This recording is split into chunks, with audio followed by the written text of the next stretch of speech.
Eh bien, c'est une histoire malheureuse, mais elle met vraiment en lumière ce qui se passe en ce moment avec le Joe et la Jane Moyens.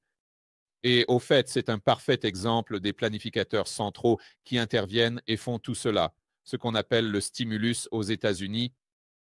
Cela nous a-t-il aidé à éviter une récession? Bien sûr, absolument, ça l'a fait. Mais à quel prix? Vous voyez, maintenant, le consommateur moyen est en difficulté. Leur pouvoir d'achat a considérablement diminué par rapport à ce qu'il était en 2019, même si nous avons évité une récession. Donc, vous devez payer le prix de toute façon. Vous pouvez soit le faire à court terme et ensuite construire sur une base qui est, bien, plus de choses, bien plus forte, ou vous pouvez mettre en place tous ces programmes gouvernementaux et juste cette montée d'adrénaline qui déforme l'économie. Donc, quand vous devez inévitablement payer le prix, vous payez alors un prix beaucoup plus élevé. Et en ce moment, nous voyons l'Américain moyen payer le prix de la réponse du gouvernement à la maladie Servatius qui nous a temporairement éloignés d'une récession.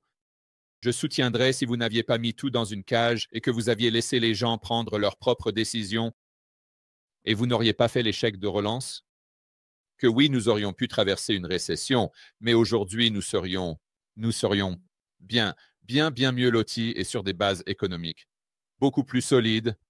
D'accord, passons à cet article qui met vraiment en lumière ce dont nous parlons, et c'est aussi sur Bloomberg.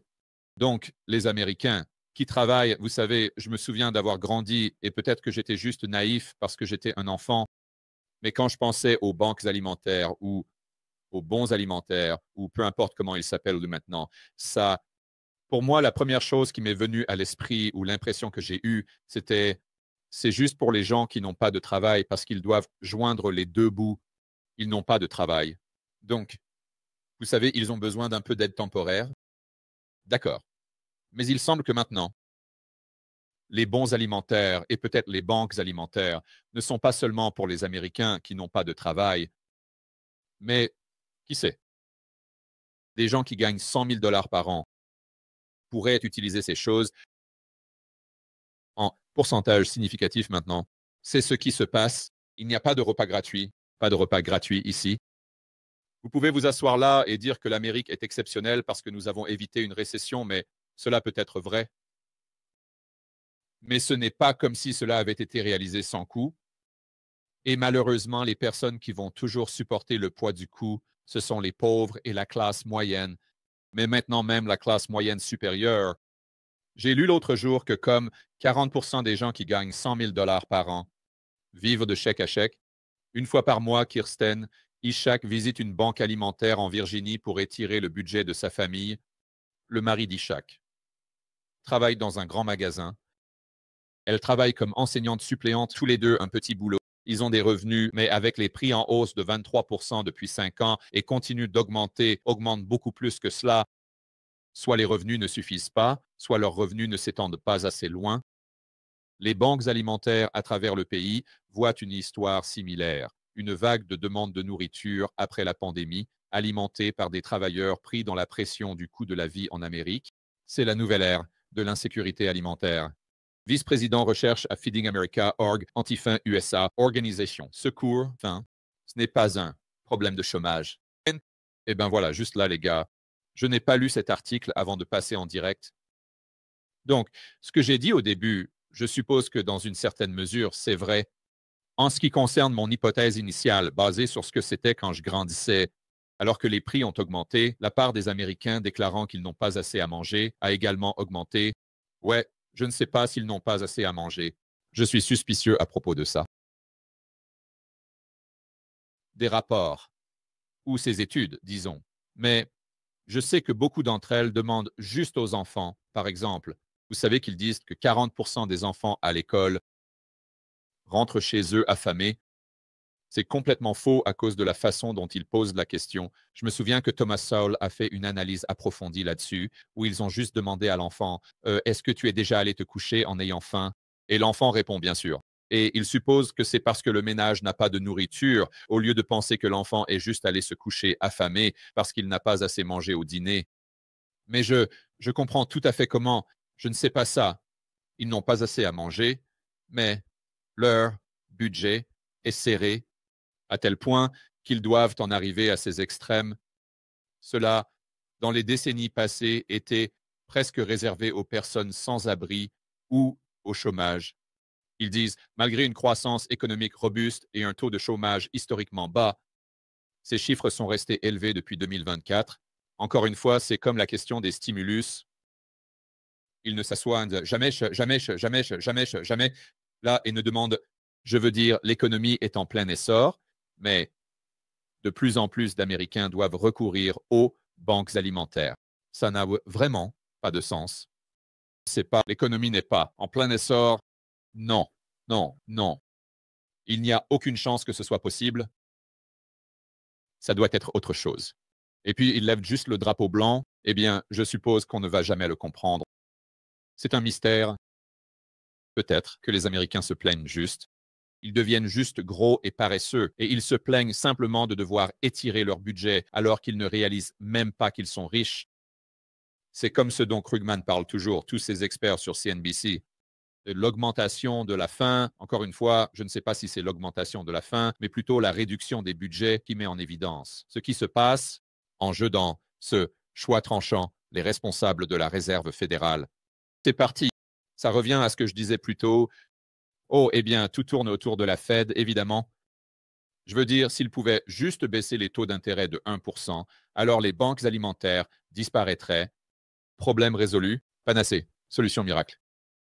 Ou si le gouvernement faisait juste un peu plus de ça, ou un peu moins de ceci, eh bien, je suppose que c'est beaucoup moins de ça. Mais si le gouvernement faisait juste un peu plus par ici ou un peu plus par là, alors nous pourrions simplement éradiquer ce problème? Non, non, non, non et non. Si vous avez une économie fondamentalement instable qui est complètement soutenue par les prix des actifs, cela va avoir. La Fed ne peut pas contrôler ce qui se passe avec les dépenses des gens. Je veux dire, il pourrait augmenter les taux à 20% et cela pourrait faire baisser les prix, mais c'est le genre de baisse de prix que vous ne voulez pas parce que cela va encore diminuer le pouvoir d'achat, excusez-moi, parce que la demande va diminuer beaucoup, beaucoup plus bas que les prix. Pas de repas gratuits. La seule façon de revenir à un point où il y a de moins en moins de gens qui vont dans ces banques alimentaires, c'est qu'on doit avoir quoi? Vous savez tous la réponse à ça. Ce n'est pas des taux d'intérêt plus bas ou plus élevés. Ce n'est pas plus d'unités monétaires. C'est juste un dépannage à court terme. Si c'est même une solution, ça aggrave les choses. Qu'est-ce que c'est? Répondez ici. Plus de biens et de services, plus de biens et de services. C'est comme ça que vous attaquez ce problème. C'est plus de marché libre, c'est réduire la réglementation, c'est laisser les entrepreneurs aller produire plus de choses pour faire baisser les prix de ce que le citoyen moyen doit acheter. C'est ça, et c'est difficile, n'est-ce pas? Parce que pourquoi ferions-nous ça quand on peut simplement donner des chèques? Pourquoi ferions-nous ça si on peut contrôler les prix? Vous voyez, c'est comme pensent les planificateurs centraux, c'est comme ça qu'ils fonctionnent. Parce que ça, ici, c'est difficile. Cela signifie que je dois travailler et être productif. Et je ne dis pas que c'est le raisonnement de l'Américain moyen. Je dis que c'est le raisonnement du planificateur central. Et ils ne vont pas être crédités. C'est une autre chose que vous devez réaliser. Le planificateur central, s'il sort des chèques de relance, alors il va être crédité pour avoir résolu le problème alimentaire. Mais s'ils sortent et réduisent la réglementation qui fait baisser les prix, eh bien, ils ne vont pas être crédités pour ça. Alors l'entrepreneur va être crédité pour ça. Walmart va être crédité pour ça, par exemple. Vous voyez, c'est la structure d'incitation perverse. Et c'est pourquoi nous avons besoin de moins en moins de pouvoir fédéral. Ça doit être aussi décentralisé que possible. Et ce n'est pas seulement la nourriture, c'est les vêtements, tout ça, comme ils le disent un peu plus loin dans l'article ici. Et c'est pourquoi j'en ai. Il y a tellement de problèmes chaque fois que vous voyez ces graphiques où ils disent oh, eh bien, les salaires nominaux ont augmenté beaucoup plus que l'IPC. Par conséquent, les gens ont plus de pouvoir d'achat. Sur quelle planète vis-tu? Montre-moi les gens qui, en supposant que tu ne possèdes pas d'actifs, ont plus de pouvoir d'achat maintenant. En ce qui concerne leurs revenus qu'en 2019, je suis sûr qu'il y a quelques personnes, mais en termes nets, pas du tout, pas du tout. Et regardez ça. Leurs recherches montrent la plus forte augmentation de l'insécurité alimentaire dans la région était dans des ménages gagnant entre 100 000 et 150 000 dollars. Comment peux-tu me dire que l'économie est en plein essor? quand les gens qui gagnent 150 000 $ par an n'ont pas le budget pour aller au supermarché. Je veux dire, c'est complètement fou. Le décalage est quelque chose que je n'ai jamais vu auparavant en ce qui concerne ce que les experts disent sur l'économie et les données, et ensuite ce que vous voyez avec les informations de première main, ce que vous entendez de votre voisin, ce que vous entendez de votre collègue, de vos amis et de votre famille, ou peut-être ce que vous vivez personnellement. Et encore une fois, je veux clarifier, en dehors des personnes qui possèdent des actifs, parce que tu pourrais être là, assis et dire « La vie est belle, mon ami. Tu rigoles. Ma maison a augmenté de 200%. Mon Bitcoin a augmenté de ça. Mes pièces de pète ont augmenté de ça. Ou je suis foutu, McDuck bébé. » D'accord. C'est bon. Mais maintenant, regardons tout le monde d'autre et réalisons qu'à la fin de la journée, tu ne deviens pas plus riche, mon ami, si tu as accès à moins de biens et de services. À la fin de la journée, c'est ça. Ils disent, mais la demande en plein essor a largement dépassé la capacité de l'économie à fournir des biens et des services au milieu des années 2000. Ouais. Pourquoi c'était ça? Car le gouvernement a enfermé tout le monde dans une cage et a détruit les chaînes d'approvisionnement. Mettons le blâme et la responsabilité sur les épaules de ceux qui ont réellement créé le problème. La Fed a échoué à remplir son mandat de favoriser la stabilité des prix. C'est parce que la stabilité des prix, idiot, vient de l'augmentation de l'offre. C'est l'augmentation de l'offre, bon sang. Ce que tu essaies de faire, c'est de diminuer la demande et ensuite de rester là à te gratter la tête en te demandant pourquoi ces gens ont moins de pouvoir d'achat. Pourquoi le remède au prix élevé, c'est des prix élevés? Vous savez, les gars, est-ce que le remède au prix élevé, c'est des prix élevés juste parce que les gens ont d'argent? Non, non. Le remède aux prix élevés, c'est des prix élevés parce que cela incite à faire venir une offre supplémentaire. Fantastique. Comment vas-tu inciter une offre supplémentaire en augmentant les taux d'intérêt? Mince. Les œufs ont augmenté de 80%. Je ne le savais pas. C'est depuis 2019. Et c'est le BLS, le Bureau of Labor Statistics, qui est en gros le bureau des statistiques mensongères. 80%. Mon Dieu, quelle horreur. L'érosion du pouvoir d'achat américain a été clé dans l'élection présidentielle 2024. C'était le cas, je suis d'accord avec ça, aider à propulser Trump et les républicains vers la victoire. Cela a également présenté la Fed, qui dit qu'elle est préoccupée non seulement par l'impact global de ses politiques, mais aussi par la façon dont cela se répercute sur différents groupes, avec un choix. D'accord. Alors voilà où nous atteignons le niveau complet d'absurdité. La Fed ne contrôle pas l'économie. Soyons clairs. D'accord. Et si la Fed ne contrôle pas l'économie, je peux vous assurer que la Fed ne contrôle pas l'environnement économique pour les Afro-Américains. La Fed ne contrôle pas l'environnement économique pour les femmes ou les personnes en fauteuil roulant. Ou c'est juste là où nous devons freiner un peu et dire « Attendez une minute ». Maintenant, nous atteignons un niveau de ridicule complet et nous devons simplement être honnêtes sur ce que la Fed peut et ne peut pas faire. Et ce qu'ils ne peuvent pas faire, je vous assure, c'est beaucoup plus que ce qu'ils peuvent faire.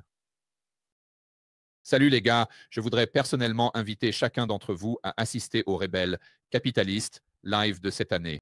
C'est la conférence incroyable que j'organise chaque année. Cela vous aide à construire un portefeuille, à toute épreuve. Cela vous aide à accroître votre liberté personnelle et votre autonomie. Et cela vous aide également à élargir votre réseau. En d'autres termes, vous aurez l'occasion de rencontrer beaucoup de personnes partageant les mêmes idées, des camarades capitalistes rebelles. C'est à Orlando du 23 au 25. Mais parmi les intervenants précédents, on a compté des personnes comme Robert Kiyosaki, Ron Paul, Peter Schiff, Mike Maloney, Lynn, Alden, pour n'en nommer que quelques-uns. Donc, pour obtenir vos billets le plus vite possible et pour découvrir qui parle au Rebel Capitalist Live de cette année, vous pouvez consulter le site rebelcapitalistlive.com. Et juste une petite information en avant-première, si vous prenez vos billets tôt, vous pouvez bénéficier d'une réduction. Parce qu'à mesure que nous nous rapprochons de l'événement, les prix des billets augmentent. Alors, n'attendez pas. Allez sur rebelcapitalistlive.com. Allez-y maintenant et prenez vos billets. Et je vous verrai à Orlando du 23 au 25 mai